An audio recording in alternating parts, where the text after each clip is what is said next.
இந்த வீடியோல மெட்ராஸ்காரன் இந்த படத்தோட கதைய தான் பார்க்க போறோம். படத்தோட ஆரம்பத்தில வந்து நம்ம ஹீரோ வந்து காட்டுறாங்க. அவர் வந்து மெட்ராஸ்லேருந்து வந்து நம்ம சொந்த ஊரான புதுக்கோட்டையில தான் கல்யாணம் பண்ணணும்னு சொல்லிட்டு வராரு. வீட்டுக்காரங்களையும் வந்து புதுக்கோட்டை வந்து வர சொல்றாரு. ஏன்னா வந்து இது வந்து லவ் மேரேஜ். அங்க பொண்ணு வந்து கூப்பிட்றாங்க. நான் உன்னை பார்க்கணும் கல்யாணத்துக்கு முன்னாடி அப்படின்னு வந்து சொல்கிறாங்க. மாப்பிள்ளை வந்து அம்மா அப்பாட்ட மாமா எல்லாட்டையும் வந்து சண்டை போட்டு வந்து அங்கேருந்து கிளம்பி போகிறாரு. கிளம்பி போகிற வழியில் நாய் வந்து குறுக்க வந்தது. அப்புறம் வந்து ஒரு நிற மாத கர்ப்பிணியை வந்து இடிச்சிட்டான்னு சொல்லி வண்டி வந்து நிப்பாட்டிக்கிறாங்க. அப்புறம் மொத்தம் ஊரே வந்து கூடிடுது. கூடினதுக்கப்புறம் வந்து இவரை வந்து அப்படியே வந்து தூக்கிட்டு வந்து போகிறாங்க. இவரே வந்து தன்னோட காரை வந்து ஹாஸ்பிட்டல் வந்து கூட்டிகிட்டு போகிறாரு.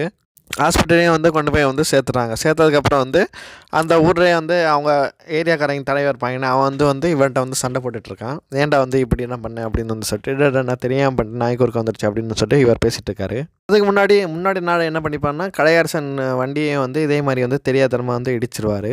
அவர்கிட்ட வந்து சாரி சொல்லிவிட்டு அங்கேருந்து கிளம்பி போவார். இடித்து ஹாஸ்பிட்டல் இருக்கிறது யாருன்னு பார்த்தா கலையரசனோட பொண்டாட்டி தான். உள்ள போன தலைவன் வந்து உள்ள போய் டாக்டரை பார்த்துட்டு வந்து வெளியே வந்து சொன்னால் இந்த குழந்தைய வந்து காப்பாற்றுற கஷ்டம்னு வந்து டாக்டர் சொல்லிட்டார் அப்படின்னு சொன்னாங்க. சொன்னோன்னே வந்து இவரை வந்து அடிச்சு பிடிச்சி போலீஸ் ஸ்டேஷனுக்கு வந்து அடிச்சுட்டு போயிடுவாங்க. அங்கே போனோடனே வந்து போலீஸ்காரங்க வந்து இவர் மேலே வந்து கேஸை போட்டு வந்து உள்ள தள்ளிடுவாங்க. இந்த பக்கம் வந்து ஹாஸ்பிட்டல் வந்து குழந்தை இறந்துச்சுன்னு வந்து சொல்லுவாங்க. கலையரசன் அவங்க ஒய்ஃபை வந்து அந்த குழந்தைய வந்து போச்சிருவாங்க. 2 வருஷம் ஜெயிலில் இருந்தனால வந்து இவருக்கு பொண்ணு வந்து கொடுக்க மாட்டேன்னு சொல்லுவாங்க. அந்த பொண்ணு வந்து வெளிநாட்டுக்கு வந்து கிளம்பி போயிடும். வந்து ஊருக்கு பஸ் ஏறான்னு சொல்லிட்டு வருவார். அப்போ என்ன வந்து சில பேர் வந்து இவரை வந்து வெட்டுறதுக்காண்டி வருவாங்க. அதில் வந்து இவர் தப்பிச்சு வந்து திரும்ப வந்து ஹாஸ்பிட்டலுக்கு வந்து வருவார். ஹாஸ்பிட்டல் வந்து ஒரு நர்ஸை வந்து பார்ப்பாங்க. நர்ஸை பார்த்துட்டு நீங்கள் அன்றைக்கி அந்த பிரச்சனையில் வந்து புதுக்கோட்டையில் இருந்தவங்க தானே அப்படின்னு வந்து சொல்லி கேட்பாங்க. முதல்ல இடம் தான் சொல்லுவார். அந்த நர்ஸு வந்து இவர்கிட்ட வந்து சொல்லுவாங்க, அன்றைக்கி ஹாஸ்பிட்டல் வந்து நீங்கள் அந்த பொண்ணை வந்து சேர்த்திங்கன்னா அந்த பொண்ணுக்கு வந்து முதல் ஸ்கேனர் பார்த்து குழந்தை நல்லா ஆரோக்கியமாக தான் இருந்தது. அப்புறம் 1 மணி நேரம் கழித்து பார்க்கும்போது வந்து அவங்களுக்கு வந்து பிரசவ வலி வந்துருச்சு. உங்களால் வந்து அந்த குழந்தைக்கு வந்து ஒன்றும் ஆகலை. அதுக்கப்புறம் தான் ஏதோ நடந்திருக்கு அப்படின்னு வந்து அவங்க சொல்கிறாங்க. இதுக்கப்புறம் தான் வந்து நமக்கு ஹீரோக்கு வந்து ஷாக் ஆகுது.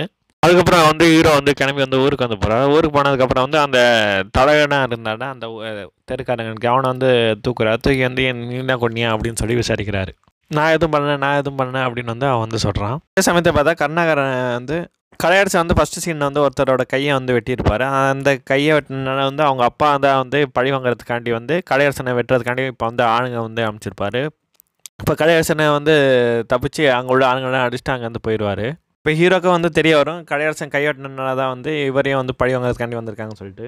நம்ம ஹீரோ வந்து டேரெக்டாக வந்து கிளம்பி போய் கலையரசன் வீட்டுக்கு போய் போடுவார். அங்கே போய் ஒய்ஃப்ட்ட போய் வந்து அவங்க ஒய்ஃப்ட்ட கத்தி கொடுத்து வந்து என்னை வெட்டுங்க, நான் தான் வந்து அவங்க குழந்தை சாகிறதுக்கு காரணம் அப்படின்னு வந்து சொல்லுவாங்க.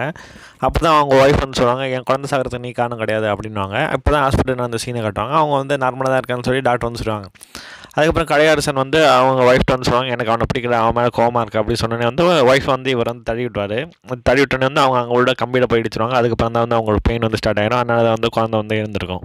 இந்த ஹீரோக்கு வந்து தெரிஞ்சிடும். உடனே வந்து இவர் வந்து கிளம்பி வந்து போவார். அங்கே பஸ் ஸ்டாப்பில் வந்து கலையரசனை வந்து பார்த்துருவார். 2 பேருக்கும் நடுவில் வந்து சண்டை வந்து நடக்கும். சண்டை நடக்கும்போது வந்து கலையரசன் வந்து ஹீரோ தலையில் வந்து கல்லை தூக்கி போடான்னு வந்து பார்ப்பார். அப்புறம் வந்து கடைசியாக வந்து அந்த கல்லை வந்து ஓரமாக வச்சுட்டு கலையரசன் பாட்டு நடந்து போயிடுறார். ஹீரோ பாட்டு வந்து பஸ் ஏறி வந்துடுவார். இதான் மெட்ராஸ்காரன் இந்த படத்தோட கதை. நன்றி.